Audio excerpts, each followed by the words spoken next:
Hello, and welcome to another episode of You Might Want to Sit Down for This Podcast. I'm your host, Kevin Von Helvet. On this week's episode, we have lead singer, guitarist, founder of the band Zeke. We have blind Marky Felchtone, Marky Felchtone, Mark Felchtone, Richard Yalowitz, a man of many names, but the one and only frontman of the almighty Zeke.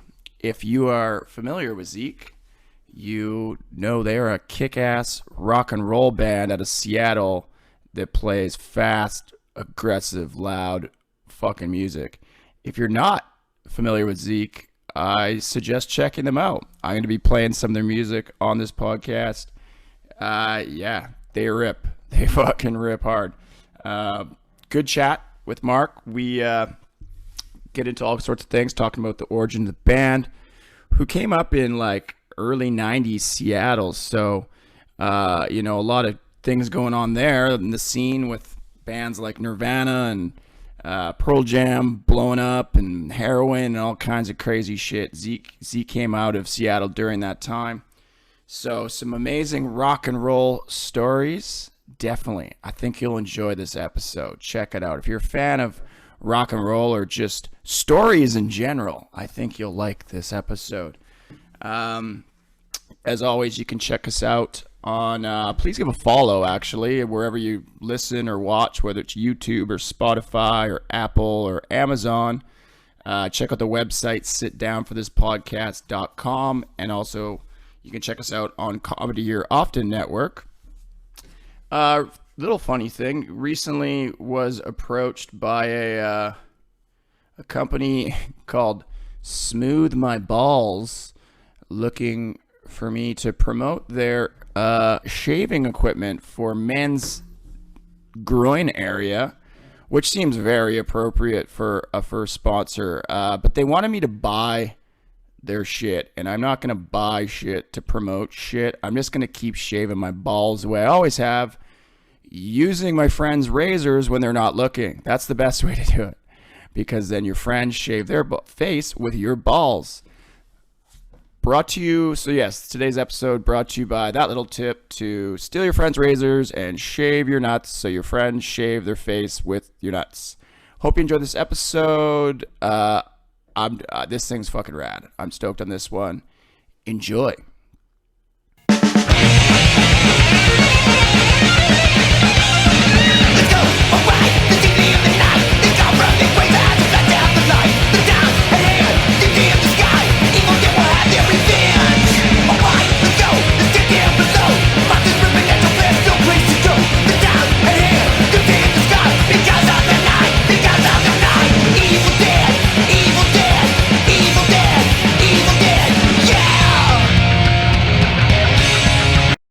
Okay, boom, we're recording. Awesome. Yeah, man, is this your first Zoom interaction? Can you not hear me? Yeah, it's definitely, this is, it's not my first Zoom interaction. Yeah. But yeah. It's not something you do all the time.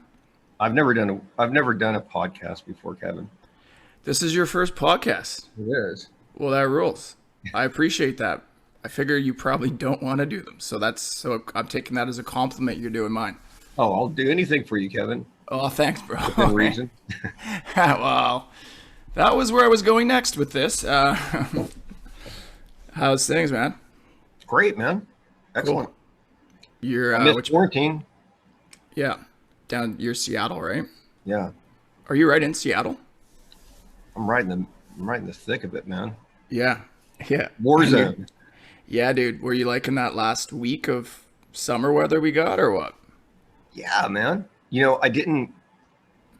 Yeah, I'm a big motorcycle guy. I didn't get out and take advantage of it, but that's all right. Whatever. I can't remember what I was doing. I've been working like 6 10s, so 6 days a week, 10 hours. Yes, sir. That's wild, man. Yeah. And you're not doing easy work either, are you? Heavy concrete. Yeah, that's tiring shit, right? Rock and roll is not not paying the bills, man. It's fuck, dude. It's hard, man. Look where we live. I think Vancouver and Seattle are pretty comparable prices to live. It's tough. We live in a beautiful place. Fucking things are expensive. Yeah, exactly. True. All that. Well, why don't you introduce yourself, man? Because you have so many fucking names. I don't know which one to call you. I know, man. I have a lot of pseudonyms, kind of like Aleister Crowley. But no, just kidding. No, it's all good. I've decided this is going on a comedy network. So yeah, it was gonna be for the kids, and then now I'm like, nah, I'm just gonna do it for adults. Yeah. Yeah. So you can make Satan references all you want. Yeah. Blind Mark Felchtone, guitar player for Zeke, singer. Yeah, man.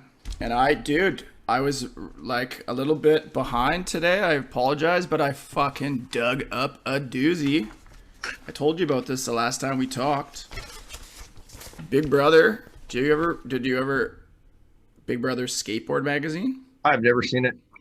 Okay, so they came out probably the earliest ones because I have like a stack of these. I've kept them.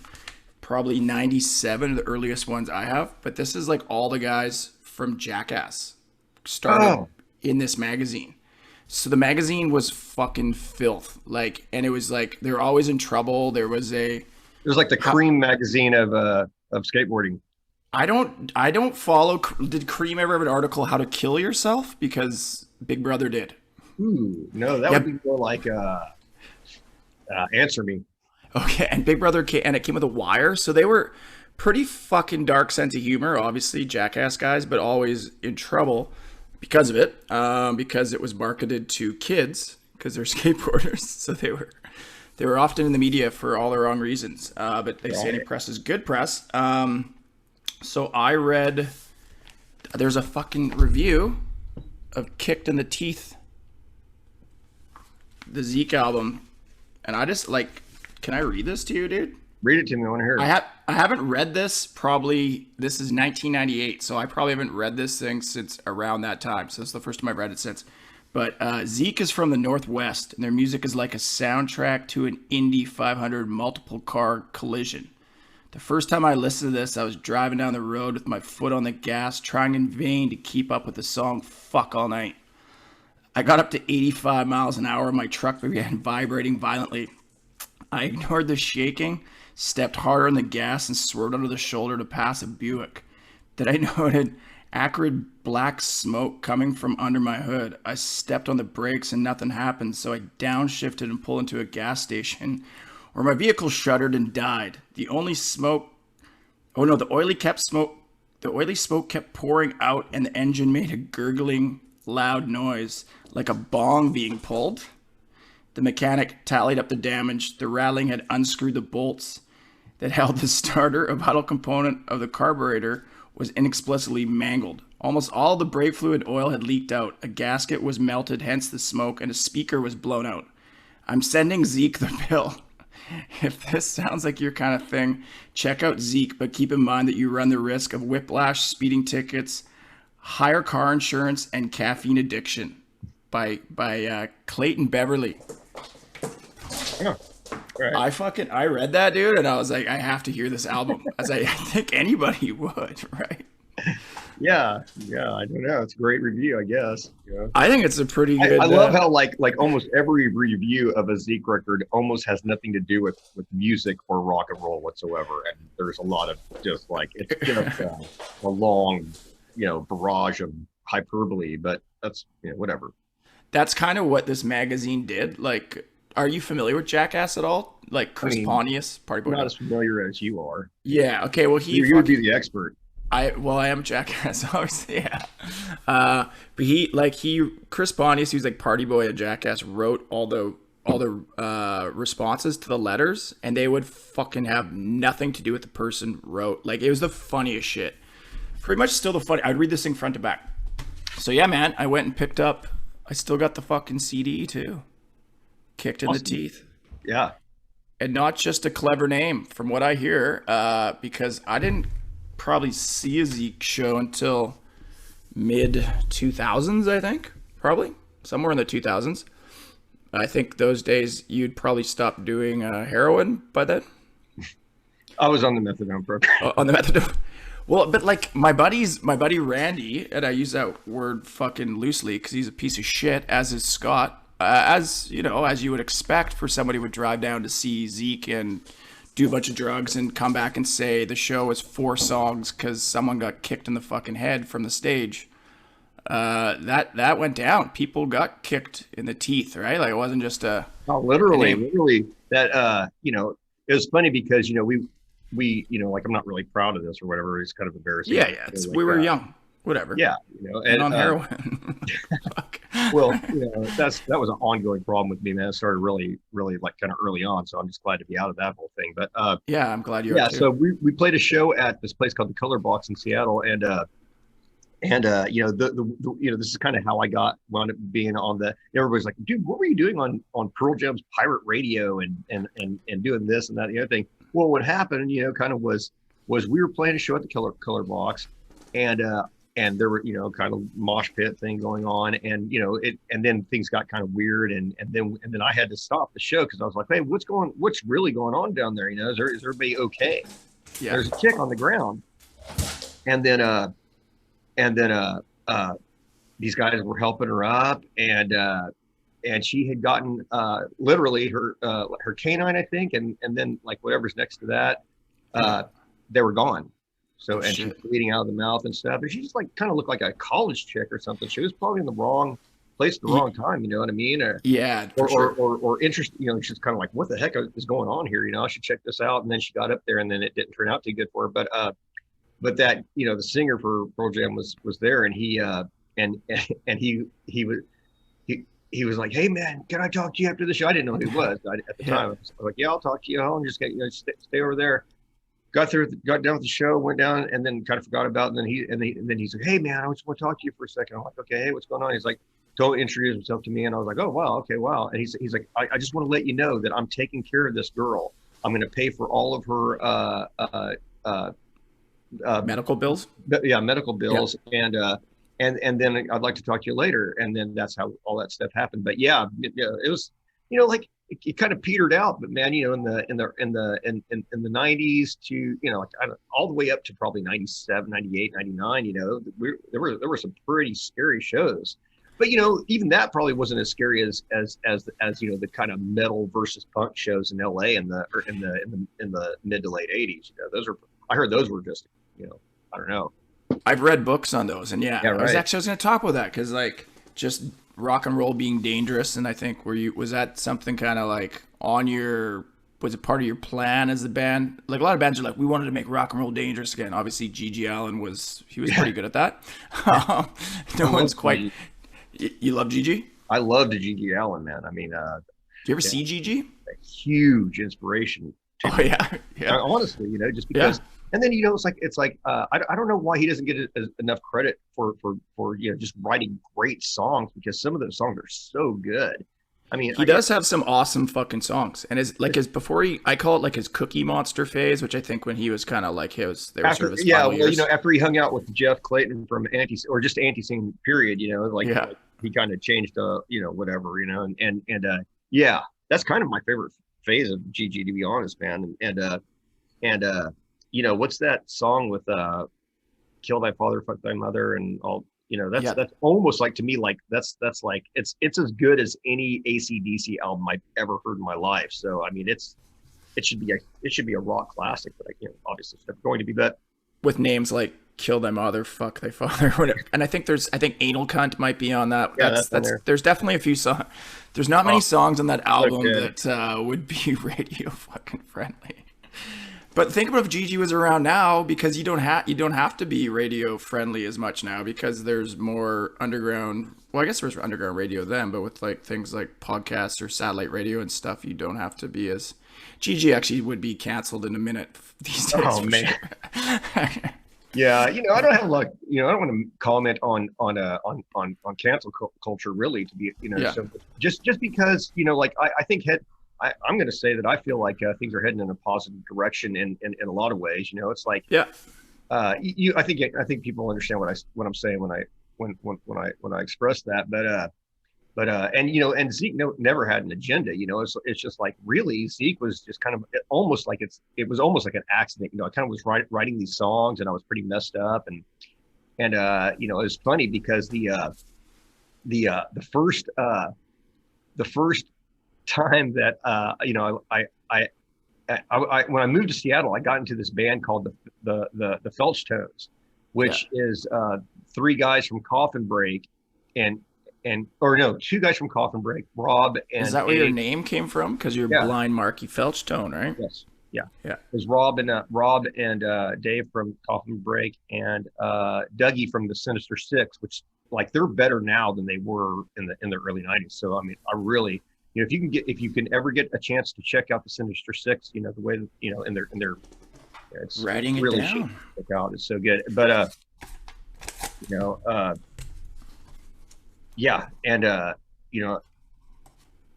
tried to get those guys to do Zeke songs with me, the ones that I've been writing, and man, they played it with me one day, and then they called me up, and it was Rob, and he said, "Man, that's the worst music I've ever heard in my life." He said those songs are stupid. Any idea which songs these might have been? Yeah, it was Chiva.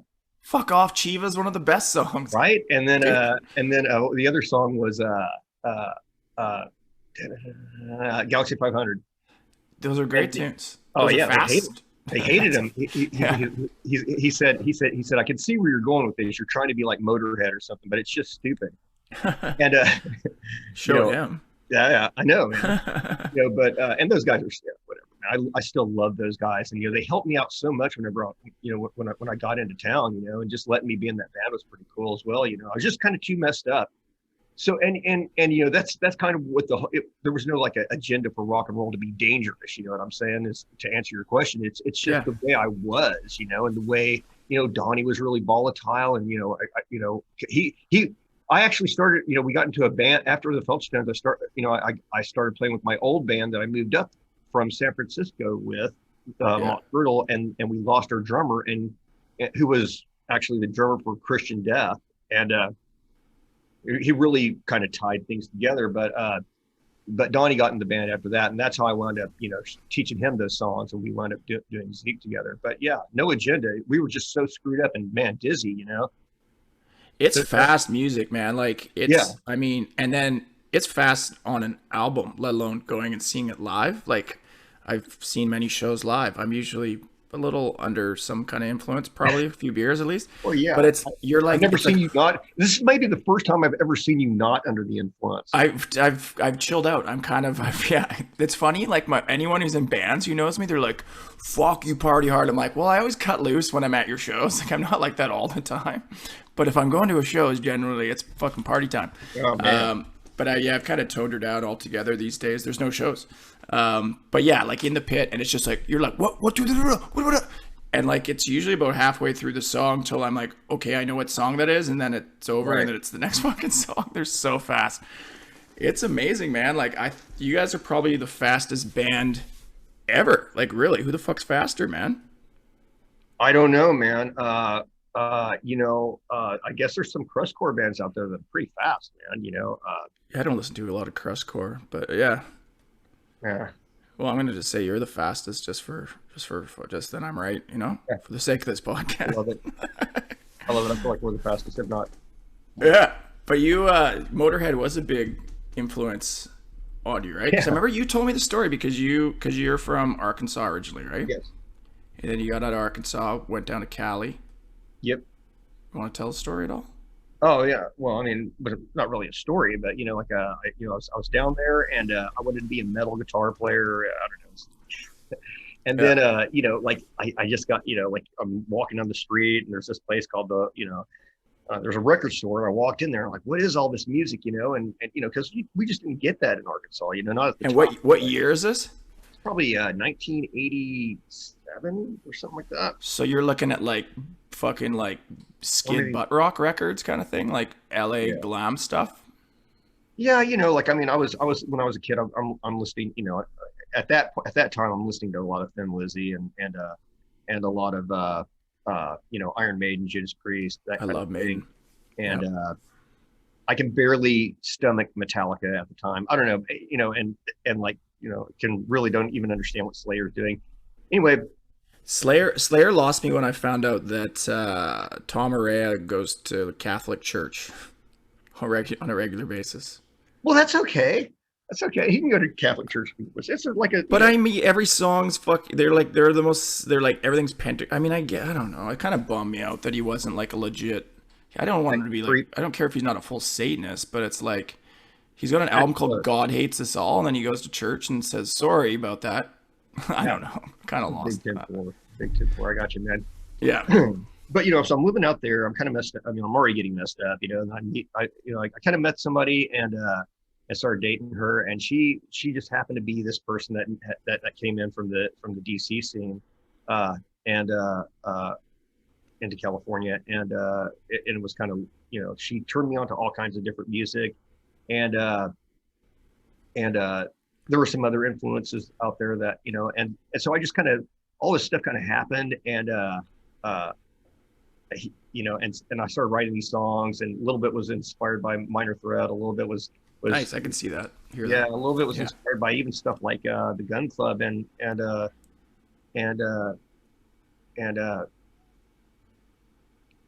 I could see Zeke being like, if you were like to describe it, be like it's kind of a mix of like Minor Threat and fucking Motorhead. Sure. Yeah, and if you had to describe it or compare it to something. So I remember telling this person, I was like, hey man, she was like, what are you going to do with your life? It's like you're we're on heroin. We got to get off this stuff, blah, blah, blah, this and that, everything. What are you going to do? Are you going to go to school? I'm like, I'm not going to school. I said, well, what are you going to do? I want to start a band. And she kind of laughed, and she's like, well, what's the band going to be like? And I'm like, well, it's going to kind of be like Motorhead. Yeah. And then she started laughing at me, and she's like, and I'm like, hey, you know what? What's so funny about that? And she said, you know what? Every guy in the world that's what they say. Every dude is trying to start a band that sounds like Motorhead. And you're in LA at the time too, right? Yeah. So even more people are fucking saying that in LA. Yeah. And, I didn't know that. It's like, I'm kind of I'm just a weird dude. And I've never been very social, and so I'm kind of cut off from everything, which is maybe a good thing for me artistically, and then maybe, I don't know, not really necessarily all around a good thing, but and then she had some friends that had a band up here, or up in San Francisco in the Bay Area, and she thought that maybe we could get off drugs if we went up there. And so we went up. People don't do drugs in San Francisco. Yeah, right. Exactly. Yeah. So we drove up to Jesus, San Francisco. Dude. I fucking rolled over a spilled bag of needles the last time I was there. I was rolling home to my hotel, and I was flying down this like a bit of a hill, like I had some good speed, and I'm like, holy fuck, those are needles, and just put my hands up and thought, I really hope one of these wheels doesn't pick these up and just shoot it into me. Like, yeah, right. It's insane, dude. Anyway, go on. Yeah, man. Yeah, San Francisco is, like, dude. Yeah. Like the first tour that we did with Zeke, and when we were in San Francisco, I got me and Sonny got this great idea to just go to Haight-Ashbury and get some acid, and so we did, and we took, I remember us taking like 2 hits of acid apiece, and then we're walking around and we're like, I don't feel this. I think we got ripped off, and I'm like, that figures, Haight-Ashbury, we're gonna get ripped off by these freaking hippies. Screw this. I'm like, let's get some more. And so we went. Classic. Yeah, I know where this is going. Like, let's get some more. This is like every edible story I've ever heard for. Yeah. So I'm not going to go into it. But, no, go for it, man. So we take all this LSD, man, and then like I remember we were like sitting out in front of this, in front of the hotel, and like they came, so we're sitting in front of the hotel and we're smoking pot. And the freaking pine, what are this palm tree was like, was like coming after us, and we're listening to, there's all these witches' hands like all over my legs. We're listening to Black Sabbath, smoking pot, and and then Donnie came out. He's like, "What are you guys doing in here?" And I thought we'd been in there for like maybe 5 or 10, 15 minutes. Yeah. He's like, "You've been here all night, man. The sun's getting ready to come up. You need to come inside the hotel. People are starting to freak out." Oh, okay.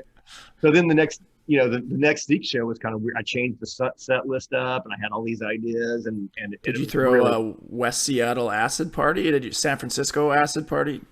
Dude, I tried to do like all of our slower songs. So it was like Your trippy songs, just fucking.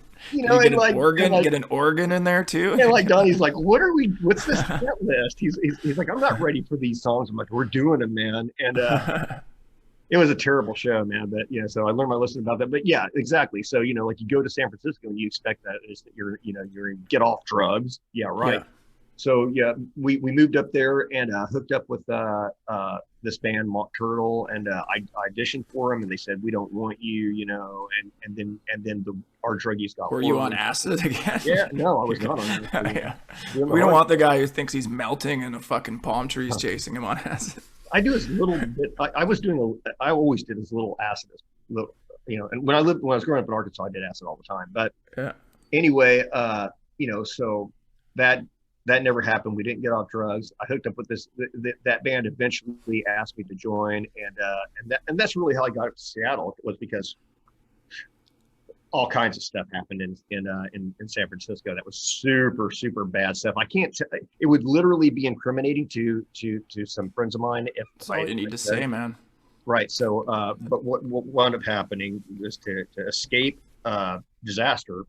We went up to Seattle because my friends that I was in the band with had family up in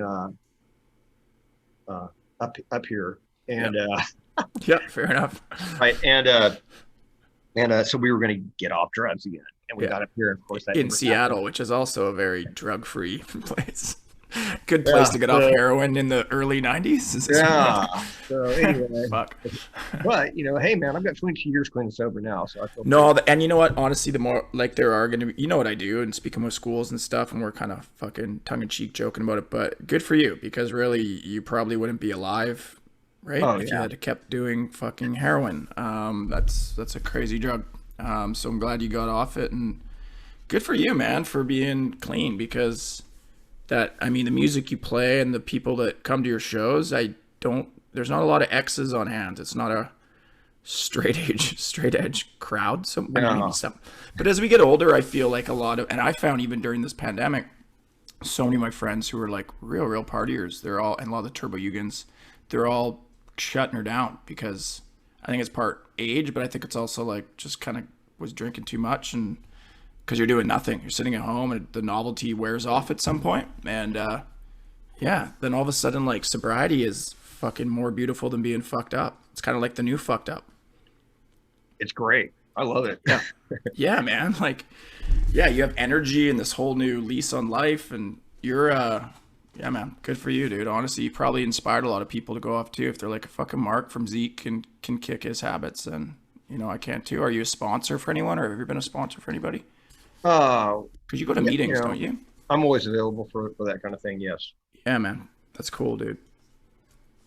When did you? So you guys moved to Seattle. You made friends with Eddie Vedder, that's a pretty rad story. I wouldn't say we made friends. He just, you know, I was just telling you about how that person got hurt and how good of a guy that is. And he sounds like a pretty good dude.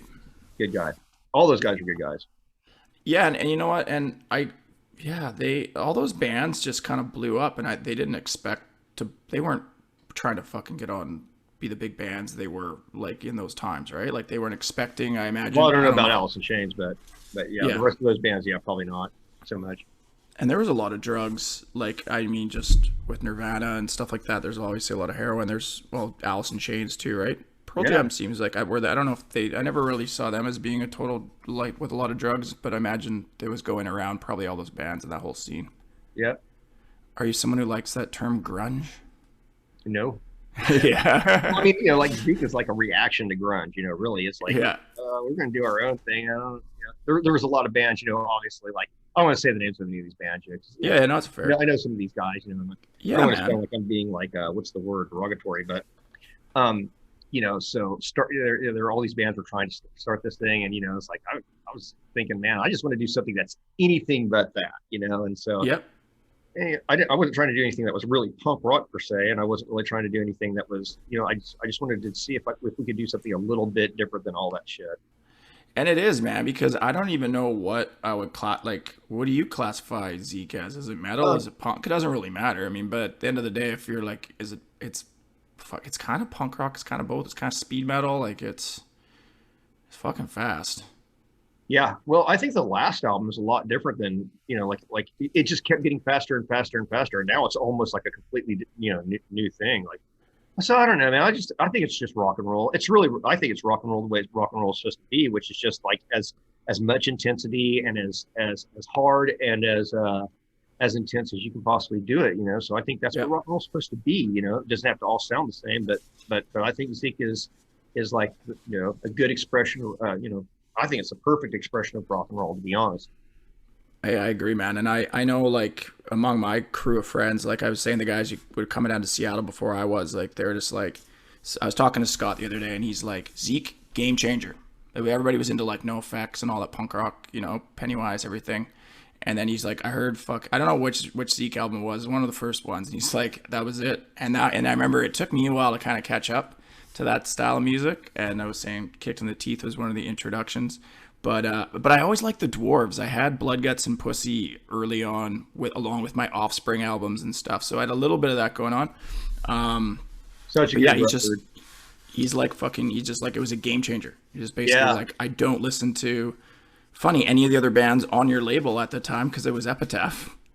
Yeah, well, it's just kind of, the whole Epitaph thing was kind of weird because, it's like, I don't know why he signed us in the New Bomb Turks and.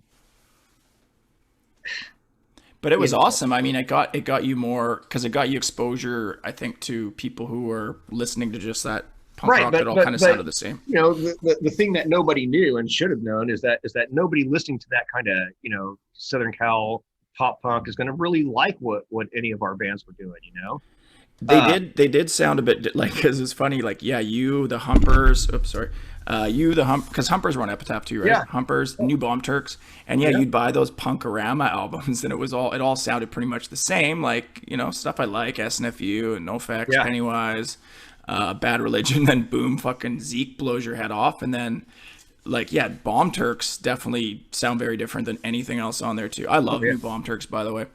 I love, dude, come on, it's like, part of the reason, that was another part of the reason why, it definitely helped shape the sound of Zeke, just being around, like playing shows with the Dwarves, playing shows with the New Bomb Turks, playing shows with the Super Suckers, playing shows with all those bands, those are all great bands. Yeah, and so like, and then I got to know some of those guys, and I wound up being roommates with the Super Suckers, and just, like all that stuff kind of helped shape, everything that we did. And then, also at the same time, being around all those guys and hanging out with them doing shows, at some point I just got sick of the Super Suckers, just got sick of the Dwarves, just got sick of, I was like, I'm just going to go off and do something completely different from all this shit because I can't do this anymore. Because you're hearing the music day in, day out. Like, Yeah. So instead of, like doing something that's, like is comparable to the Dwarves or comparable to the Super Suckers, I tried to, I didn't try, I guess I was just sick.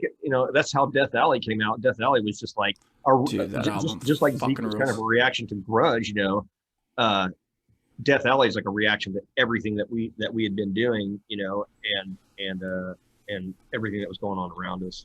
The reason I was late to this Zoom meeting was because I was digging through boxes of hundreds of CDs trying to find my Death Alley CD. That's what I was doing. I found all this shit this morning, but I was trying to find that. But I'm like, well, at least I found the Kicked and the Teeth. I was shocked I found that interview in that Big Brother. But Death Alley rules, man. And I saw the other day, were you looking for a CD or were you looking for the record or something? And you found, like, it was like super expensive or something? Yeah, I wanted to see if I could just find a copy. There's one, I think it's put out by TP Records, and it's a gatefold vinyl, and I gave mine away, and I wanted to get another one. Yeah. And you can't even get your own fucking album because it's like $300 or something. Yeah, I was like, I have the CD. I didn't know which it was. And I was trying to figure out that story. I was like, if it was the CD, my vision was like, you're at work with some fucking little punk kid or something who, new on the job. And I don't know, you're probably like, yeah, I played in a rock and roll band. He's like, oh yeah, let's hear him. And you're like, okay, I'm going to fucking bring the CD, show this motherfucker what we played. I was hoping that's how it, but yeah, you're just trying to find the record for your own collection, man. Yeah. It's funny. Yeah. And things you don't think to keep probably at the time, or like you wouldn't think it would be so hard to get a hold of. Or you just hate your band, like one day, just like you get sick of it. Just take all my shit. Do you guys Oh, I wanted to go this too before I forget. So you were talking about the girl who got injured and then Eddie Vedder helped pay her medical Yeah. bills. I was down in Seattle one time. I was coming back. I flew. I don't know. Maybe I was drove there. I was flying in or out of Seattle. And I think I was on my way home.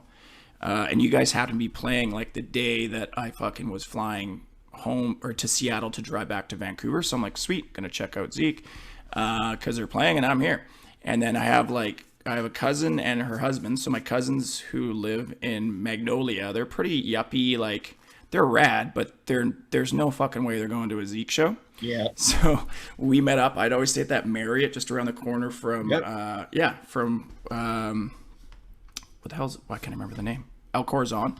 And yeah, so we were just having like a bite to eat. I'm like, I'm going to this rad show and I really feel like you guys should come to this thing because it's going to be like nothing you've ever fucking seen. Like it'll be amazing and you won't regret it. It's not something you've ever seen. Yeah. Like you might be a bit scared, put it that way, but you're with me. It's cool. Come with. And they did. And they loved it. And I remember we were in that little side room where like the bar is, which I think that they have different names, like, you know, because they have shows in there too. Like if you come in the front, if you come in the door to El Corazon on the right, Yeah. there's like, yeah. So we were Yeah, just in there. that's the fun house now, I guess. Yeah. And then you've got the El Corazon bar on the left-hand side. Yeah, so we're in the funhouse area, and my cousin's wearing like a sundress. She's really pretty, right? Like she does not look like she fucking belongs there. And there's like all these punker chicks with tattoos and piercings and shit, and they're staring her down like fucking like just. They look like they were gonna beat her up. So I went over. I'm like, hey, she's with fucking me, man. She's my cousin. Like I dragged her here. Like fuck off. And they just didn't do anything. And then I went and bought her this shirt I'm wearing, the classic Zeke. Yeah, Dirty Sanchez. Yeah. Pentagram shirt. And she was pretty stoked on that. I don't think she owns any other clothing with pentagrams on it. And yeah, man, they loved the show. Cool. Her name's Stacy. Brett loved it. You guys were playing with Fang, which added just some more legendary. I mean, I'm like, yeah, the one band, like the singer killed somebody. He's pretty gnarly. Yeah. Like, I'm like, this is some fucking serious punk rock shit. Yeah. So they were stoked. And I remember the next day, my cousin thought she was so badass. She was just like, I'm in the park. It's a Sunday and I'm wearing my Pentagon shirt. I mean, I was like, you mean your fucking pentagram? Yeah, oh yeah, pentagram. That's right. Like, yeah, cool. The Zeke Pentagon shirt. Yeah. Yeah, I don't think Zeke put out any Pentagon shirts, did you? Or yeah, not too many shows at the Pentagon, but you were never invited to the White House. Yeah, no. What a shame. Should have been. Should have been. Is Zeke, what's going on with Zeke? I think I saw one of the last Zeke shows with my buddy Luke fucking Puke and his chick Beth. We, who's rad, we went down to Bellingham. Remember we had a bite with you and stuff? Oh yeah. And then that was a few years ago for sure. Yeah. And that was the last show I saw. And then are you guys, what's going on? Are you a little hiatus right now? Do you think there'll be more Zeke? Because Zeke... I don't know. Like it's funny because I had a bunch of songs ready to work on. You have more songs because that last album's a fucking ripper. By the way, I kind of skipped it because you were saying like the last album sounds different. That's a great album, man. Yeah, it's all right. It's fast. It's definitely like it definitely came out a lot more high energy than I thought. I didn't intend. That was supposed to be a whole other album. That was supposed to be like. The direction that we were going was heavier and slower, and like the last record that I wrote, which was going to be called Thunder in the Ozarks, that's a rad name, by the way. Yeah, it was like all slow, heavy. Like it's kind of in the vein of the same of the last Relapse single that we did. That was more like it has Lords of the Highway and Kings of the Underground on it. That's a good. Is that a little 4-song EP or something that I'm? Yeah, and there's a cover on that song. Yeah, dude, that fucking. I just discovered that recently, in that because I heard somebody sent me the GG cover or something, and then that is a great. Those are a great few songs, man. Or 4 songs. Yeah, and I love those songs, and that was really the direction that we were heading in, And then there was like some more ripping songs, Two Lane Blacktop, which is like a reprise of that slower one that we did way back in the day. What was part of that group of songs, but I had to I rewrote that whole album. That was supposed to be out a year before that. The Hellbender came out. It was going to be called Thunder in the Ozarks. It was really heavy and slow, and and I was stoked about it. I wanted to get it out there, and then things kind of like a bunch of things just happened, and then I wound up kind of having to reform the entire band with Kurt, who hasn't been in the band since maybe '95, and we wound up because Kyle left or something, didn't he? Well, Kyle just left. Yeah. He's we didn't get along on the road. We get along he's pretty now. young. Yeah, he's pretty young dude too, right? And Kurt and I weren't getting along on the last couple of tours. We just never got along on tour, because he's kind of a little bit more of a right winger, and I'm super hardcore left, really, man. So I mean, really, I'm not even. You're talking about hockey, right? Hockey. But like a right winger and a left winger, that was stupid. I'm not going to delete that though. I'm keeping that in this. I'm building a hockey arena right now. Are you? I am. Oh, are you building the fucking Seattle? I am. Climate Pledge Arena. Dude, what's it called? It's called Climate Pledge Arena.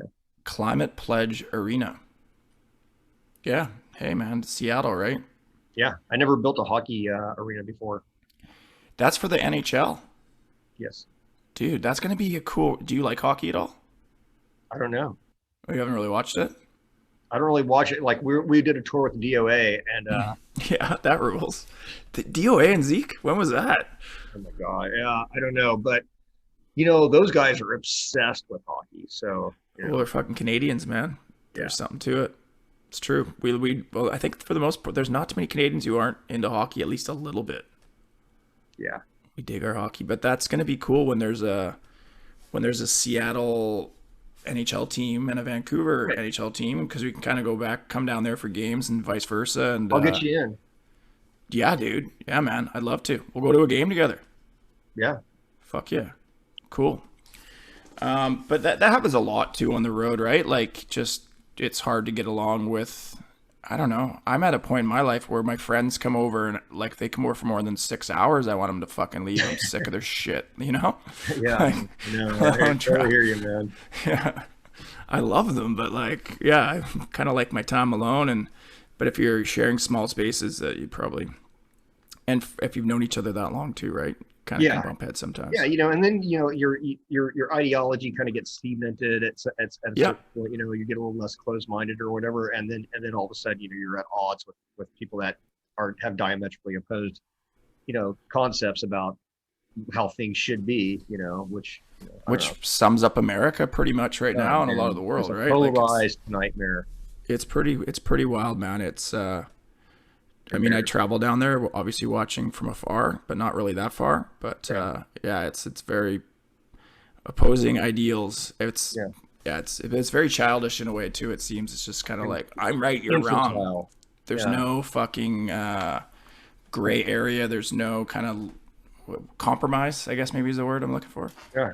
It's just my way or the fucking highway, and both ways are so polar opposite, right? Like, it's fucking wild, man. But Seattle's a pretty typical or pretty left wing. So you might think, but as soon as you hit the rural areas, it's definitely not that. You know what I'm saying? Oh, I hear that, because it's actually funny thing about Washington is like you can go like to like Kent, which is just 40 minutes out of Seattle. I had a friend, his family grew up there, or his family lived there, and people are like, they have the fucking bigger drawls than people from Texas, and you're like, this is Washington, like holy shit, like it gets real old school fucking redneck Americana, racist, whatever the fuck you want to call it. Right? Yeah, not all of it, not everybody, of course, but there's definitely areas. It almost seems like as soon as you're out of the Seattle area, whether you're heading south or you're heading north, you know what I mean? You're still heading into suburbs where it's definitely just absolute right wing territory. So yeah, in the city proper, as with any big city, you're it's going to be a lot farther left. Yeah, that is true. Most big cities, eh? Yeah, you guys are a bunch. Seattle reminds me so much of Vancouver. Just everything. I mean, obviously the weather and just like, I think they're probably similarly aged cities. Just the architecture and stuff and the people and absolutely. Yeah, man. When was the last time you guys played up here? I remember trying to get you to play up here, but there was a little challenges getting across the border, I think. Yeah, again, that was Kurt. Yeah. It's like he didn't take care of all the stuff that he needed to take care of legally. We're both like, we're both ex-convicts, and so that's always going to pose a problem when trying to get into Canada, because you guys aren't screwing around. I can get into Japan. I can get into Japan, no problem. Getting into Canada, I have to have all this paperwork set up. I didn't have my paperwork set up this last time because I thought that maybe like there was like whatever, so much time has passed, and certainly after 30 years without any kind of conviction whatsoever, I should be able. Canada's not going to care if I come in to sell some t-shirts or play some rock and roll or whatever. But it's weird, like, because Canada's, I think most people look at Canada like it's a pretty fucking chill country, and I live here and I'd say it's a pretty chill country. But our border, they're fucking assholes to bands trying to come across the border. Like, they're worse than anywhere, I've heard. Literally worse than any place else in the whole world. Which sucks. Fuck off. Because, we don't have a lot of great Canadian fucking bands. We need some Zeke to come up here.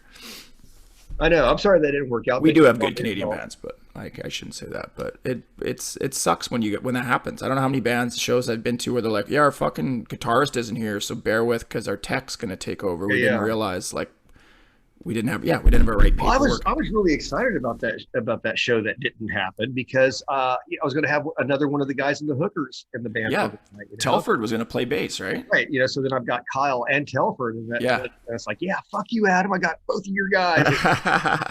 But are you a big Hookers fan? I can't remember what happened with Telford. Telford was like, we went over to his house, we were hanging out, and then it just wound up being like a hangout. And then I was just like, you know what, we can't. Let's not do this. So, Did you play with his Ninja Turtles?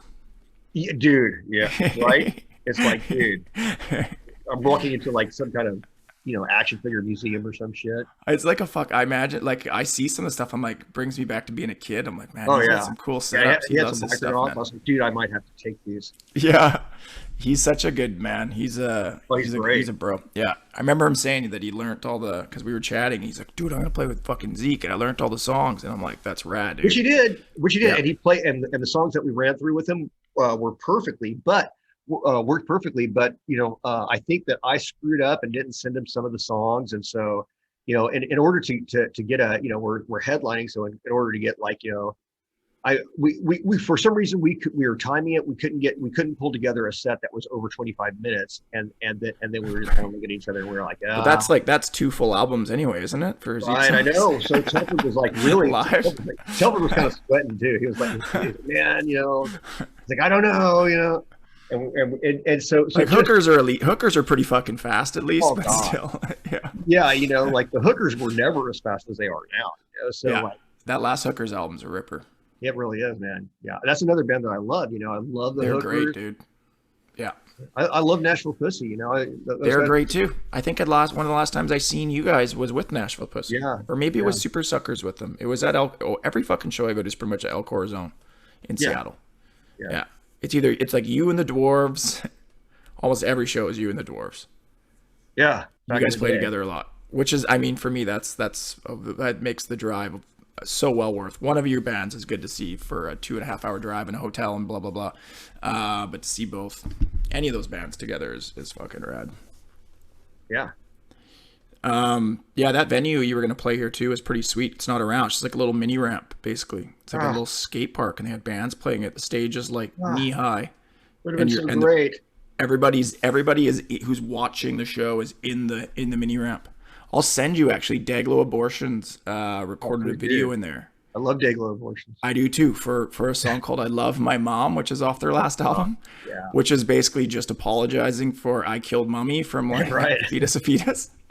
And it's a fucking rad punk rock song. Like it's so fast and it's got a great chorus. It's super catchy. But yeah, the guy was filming it. I'd spoken in school, so he was like, I'm gonna make sure you're in this. And I got I was having a festive evening and decided to get people to lift me up on the mini ramp in my wheelchair. And this thing was sketchy as fuck because the top of the ramp wasn't even wide enough or long enough that I could sit in my chair comfortably. Like they had to get me up in a wheelie on the coping and hold me in a wheeling to try to catch my bass or balance to drop in.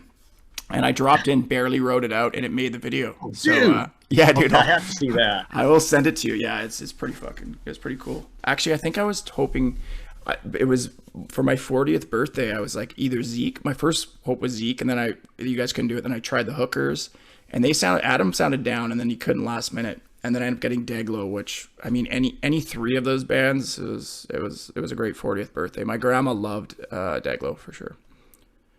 Right on. No, she didn't. she was like, it's so loud. I'm like, we haven't even started playing. The band hasn't even started fucking playing yet. Grandma's playing CDs right now. But yeah, man. But you did a big Europe tour, like going back to kind of just, you can't get into Canada, but you did some Europe stuff on that. I think we did 3 European tours on the last album. Yeah. Yeah, and all of them went, really amazing. I can't even believe it. I was like, well, maybe I should just keep doing this. Yeah, because it had probably been a while since you'd done an international tour like that, right? Yeah. Fuck yeah. Yeah, I mean, it'd been like, they've been trying to get us back over there for, I want to say 10 years. Yeah, I would think it's been a while. And yeah, man, that's cool. So dude, of course it went great. People fucking love their Zeke, man. Yeah. It's an amazing live show. And I know, like, I'm someone where, because sometimes shows, like you guys you can play Seattle anytime pretty much, right? Like you play a lot of West Coast shows, so it's harder to get to certain places. So friends of mine say from like Florida, I got a bunch of Turbo Yuga buddies in Florida, probably haven't seen Zeke, but I'm like, fuck, I've seen Zeke in the door so many times. But there's bands out on the East Coast that, I probably won't have a chance to see because they don't necessarily come to the West as much or whatever, right? So definitely some buddies who like are jealous, envious of me and my buds who've gotten to see you guys so much, because it's never not been an awesome show, I'll tell you that. Yeah, I think we played like maybe 2 shows in Florida. Yeah, so. Really? Yeah. Is it over like your whole career? Yeah. I think one of them was with Super Joint Ritual, which was some kind of Phil Ensemble side project with one of the guys from I Hate God, Jimmy Bauer. Yeah, who's master, heavy Sabbath style riffs, and then we did like one show with the Super Suckers out there. That's all we've done in Florida. Florida's my jam, man. I go there a lot for there. Hey, it's a different world over there. It is, but it gets this bad rap where, like, I don't know, late night talk shows, everyone's like, Florida's fucked, like it's got all these weirdos, but everyone's got weirdos, right? Yeah. Like fucking East Hastings is fucking weirdo central in Vancouver. Like, you don't have to go too far. I live in Surrey. But yeah, like I every time I've been there, I'm like, it's palm trees, it's hot. Like I got no problem with it, dude. It's sweet. Right. But yeah, I think it gets a bad name, but a lot of places do.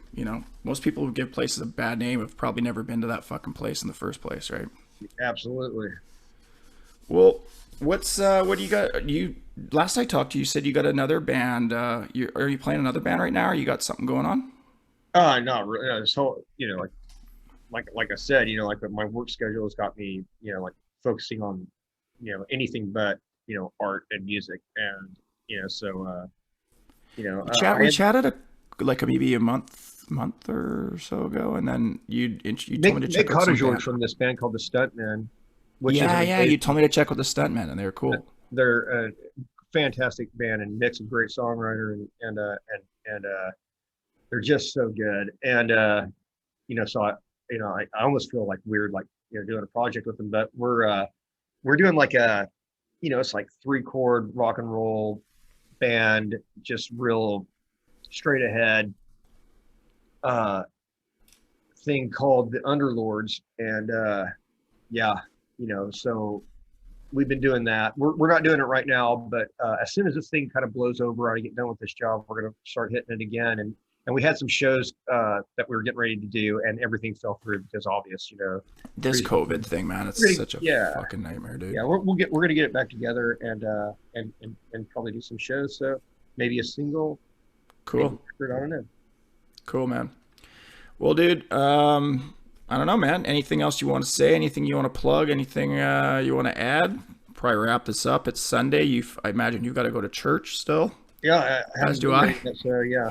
I'm wearing my Zeke Pentagon shirt that I always Yeah. wear to church. So Yeah, that's it, man. Thanks for having me on, and it's good to see you. And we need to hang out. yeah, man. Honestly, dude, it's a fucking pleasure to have you on here. I'm stoked to have you on here because I know how many of my friends are gonna be stoked to hear this. Mark from the Almighty Zeke, keep on keeping on, man. Fucking as soon as we can hang out, we will, bro.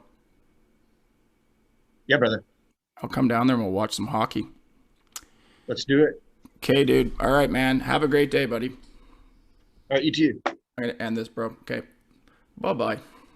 Bye bye.